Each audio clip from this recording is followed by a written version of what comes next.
কিছু প্রশ্নের উত্তর খোঁজা জরুরি। কিছু প্রশ্নের উত্তর খোঁজা জরুরি। একটা না, সিরিজ হত্যাকাণ্ড হয়েছে এরকমই ভাবছি আমি। কারণ জাহাঙ্গীরনগর, তারপর ঢাকা বিশ্ববিদ্যালয় একজন ছাত্রদল নেতা হত্যা হয়েছে। অবশ্যই ছাত্রদল, বিএনপি এদের পক্ষ থেকে প্রতিবাদ আসা উচিত। এর পরবর্তীতে দেখতে পেয়েছি পাহাড়ে ঝামেলা হচ্ছে।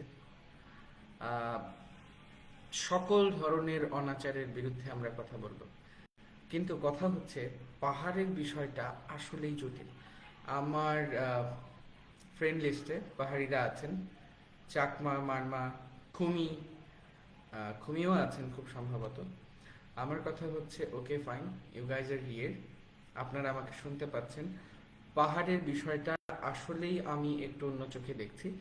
সকল ধরনের অত্যাচার, অনাচার, নিপীড়নের বিরুদ্ধে আমরা, কিন্তু পাহাড়ের বিষয়টা এবারও আমরা অবশ্যই অনাচারের বিরুদ্ধে। কিন্তু আপনাদেরকে মাথায় রাখতে হবে, কিছুদিন আগে সেনা সদস্যদের উপর সরাসরি হামলা হয়েছে এবং পাহাড়ি সন্ত্রাসী গোষ্ঠীর হামলায় সেনাবাহিনীর সদস্যদের নিহত হবার মতো ঘটনা ঘটেছে।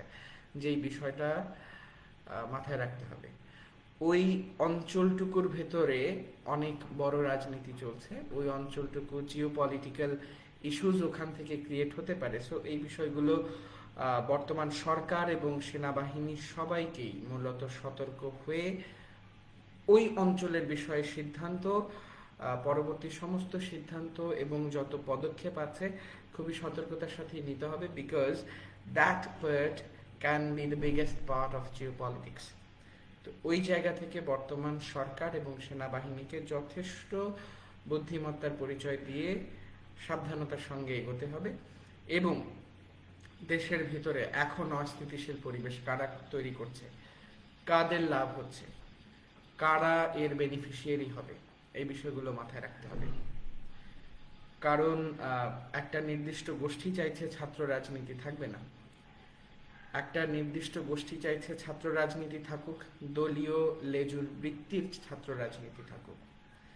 একটা গোষ্ঠী চাচ্ছে শুধুমাত্র ডাকসু কেন্দ্রিক বা ছাত্র সংসদ কেন্দ্রিক ছাত্র নির্বাচন থাকুক বা ছাত্রদের রাজনীতি থাকুক। তো সব দিক থেকেই মনে হচ্ছে যে বিষয়গুলো অত্যন্ত জটিলতার দিকেই এগোচ্ছে। তো ঠিক আছে, ফাইন, ছাত্র রাজনীতির বিষয় নিয়ে আমি কিছু বলছি না।